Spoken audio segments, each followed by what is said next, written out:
Assalamualaikum warahmatullahi wabarakatuh. Perkenalkan, nama saya Adisti Wulandari dengan NIM C1C020096 dari R12 Akuntansi.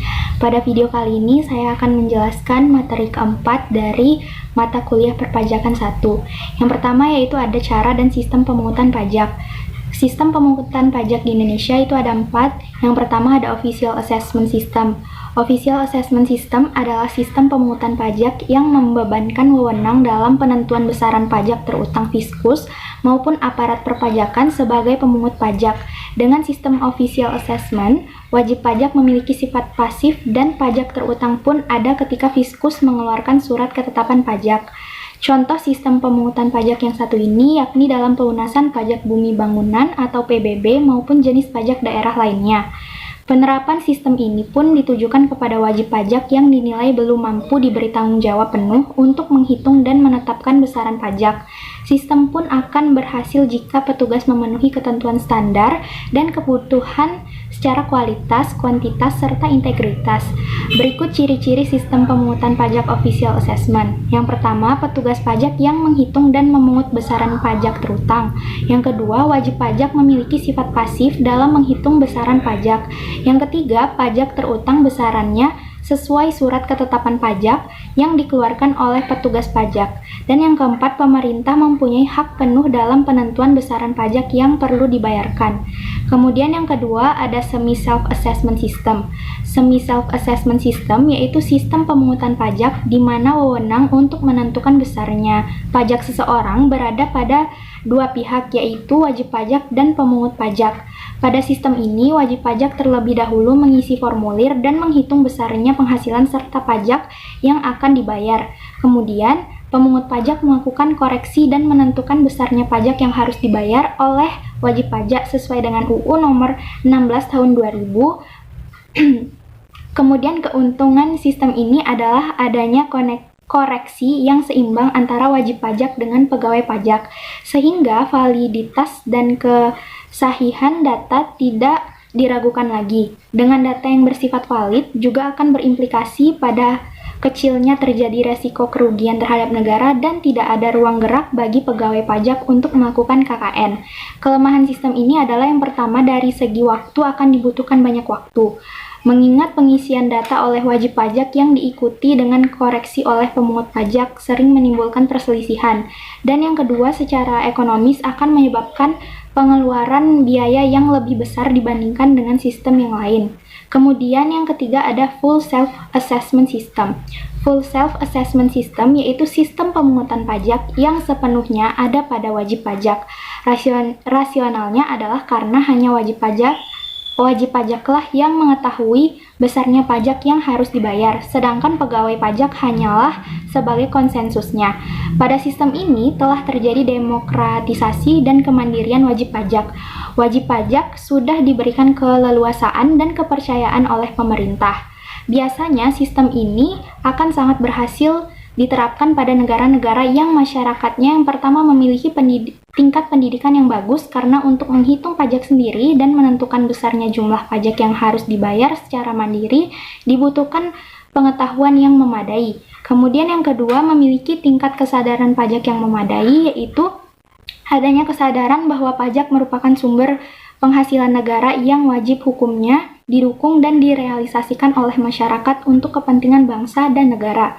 Dan yang ketiga, memiliki moralitas dan loyalitas terhadap negara, walaupun moralitas sangat subjektif, namun dalam hal ini sangat penting artinya untuk bagi masyarakat dalam memberikan data yang senyatanya kepada pegawai pajak.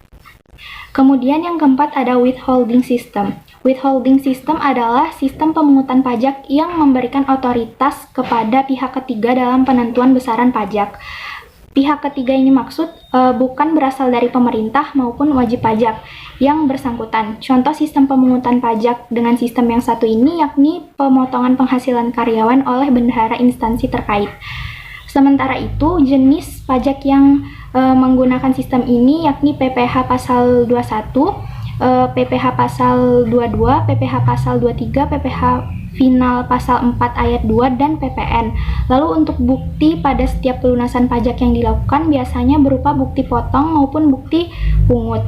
Selain bukti potong, dapat juga memakai surat setoran pajak atau SSP. Dalam beberapa kasus tertentu, nantinya setiap bukti dan surat tersebut dapat disertakan bersama SPT tahunan, PPh, atau SPT masa PPN oleh setiap wajib pajak terkait. Secara garis besar, berikut ini ciri-ciri withholding system. Yang pertama ada wajib pajak dan pemerintah sama-sama aktif dalam menghitung besaran pajak. Kemudian yang kedua, instansi atau perusahaan terkait sebagai pihak ketiga yang menghitung besaran pajak. Lalu yang ketiga, wajib pajak perlu melampirkan bukti potong atau SSP bersamaan dengan SPT tahunan dan SPT tahunan PPh atau SPT masa PPN. Kemudian materi yang kedua ada tarif pajak. Tarif pajak pada umumnya berupa besaran persentase yang telah ditetapkan oleh pemerintah sebagai acuan dalam pengenaan pajak. Secara struktural, setidaknya ada 4 jenis tarif pajak, yaitu antara lain tarif progresif, degresif, proporsional, serta tarif tetap atau regresif. Yang pertama ada tarif progresif, di mana dalam tarif progresif saat pemungutan pajaknya atas persentasenya akan naik sebanding dengan jumlah dasar pengenaan pajaknya. Di Indonesia sendiri, jenis tarif pajak inilah yang diterapkan sebagai metode pengenaan pajak penghasilan orang pribadi. Tarif selengkapnya dapat dilihat pada tabel di bawah ini. Lapisan penghasilannya 0 sampai dengan 50 juta maka tarifnya 5%.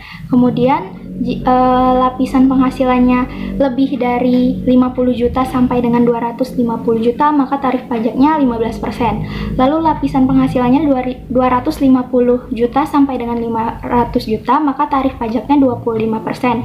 Dan yang terakhir, jika lapisan penghasilannya di atas 500 juta maka tarif pajaknya 30%. Yang kedua ada tarif degresif. Kebalikan dengan pajak progresif, persentase pajak dengan tarif degresif yang dipungut akan lebih kecil saat dasar pengenaan pajaknya meningkat. Dengan kata lain, persentase atas tarif pajak akan semakin rendah atau menurun ketika dasar pengenaan pajaknya semakin besar. Dalam praktik perundang-undangan Indonesia, tarif degresif tidak pernah diimplementasikan. Terdapat 3 jenis tarif pajak degresif yang dibedakan oleh besaran penurunan tarifnya. Pertama, tarif kontrol proporsional yang persentase penurunannya selalu sama dan tidak terpengaruh oleh DPP. Kedua, tarif pajak degresif yang besaran penurunannya semakin kecil jika DPP meningkat. Dan yang terakhir, tarif pajak degresif progresif yang persentase penurunan tarifnya meningkat seiring dengan meningkatnya DPP. Kemudian yang ketiga ada tarif proporsional.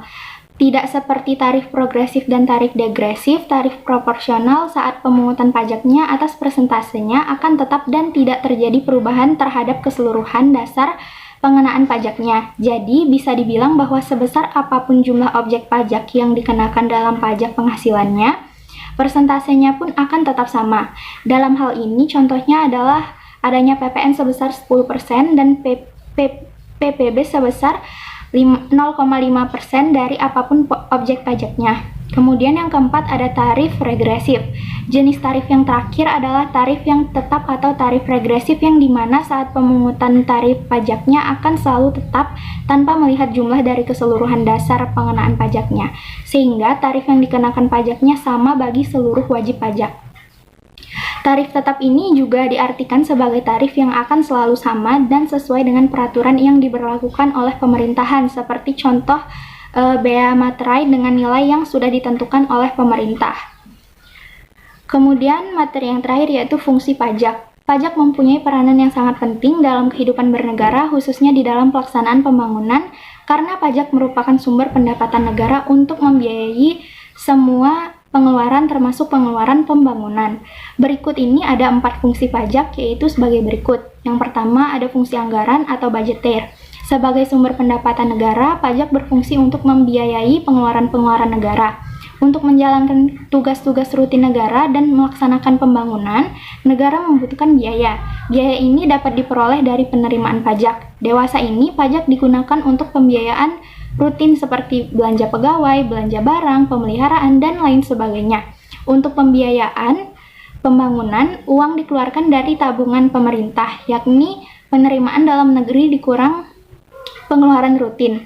Tabungan pemerintah ini dari tahun ke tahun harus ditingkatkan sesuai kebutuhan pembiayaan pembangunan yang semakin meningkat, dan ini terutama diharapkan dari sektor pajak. Kemudian fungsi yang kedua yaitu fungsi mengatur atau reguleran. Pemerintah bisa mengatur pertumbuhan ekonomi melalui kebijaksanaan pajak. Dengan fungsi mengatur, pajak bisa digunakan sebagai alat untuk mencapai tujuan. Contohnya dalam rangka menggiring penanaman modal, baik dalam negeri maupun luar negeri. Diberikan berbagai macam fasilitas keringanan pajak. Dalam rangka melindungi produksi dalam negeri, pemerintah menetapkan bea masuk yang tinggi untuk produk luar negeri.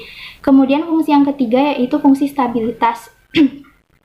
Dengan adanya pajak, pemerintah memiliki dana untuk menjalankan kebijakan yang berhubungan dengan stabilitas harga sehingga inflasi dapat dikendalikan. Hal ini bisa dilakukan antara lain dengan jalan mengatur peredaran uang di masyarakat, pemungutan pajak, penggunaan pajak yang efektif dan efisien. Kemudian fungsi yang keempat yaitu fungsi redistribusi pendapatan. Pajak yang sudah dipungut oleh negara akan digunakan untuk membiayai semua kepentingan umum, termasuk juga untuk membiayai pembangunan sehingga dapat membuka kesempatan kerja yang pada akhirnya akan meningkatkan pendapatan masyarakat. Sekian penjelasan dari saya, semoga bermanfaat. Lebih dan kurangnya mohon dimaafkan. Saya akhiri. Wassalamualaikum warahmatullahi wabarakatuh.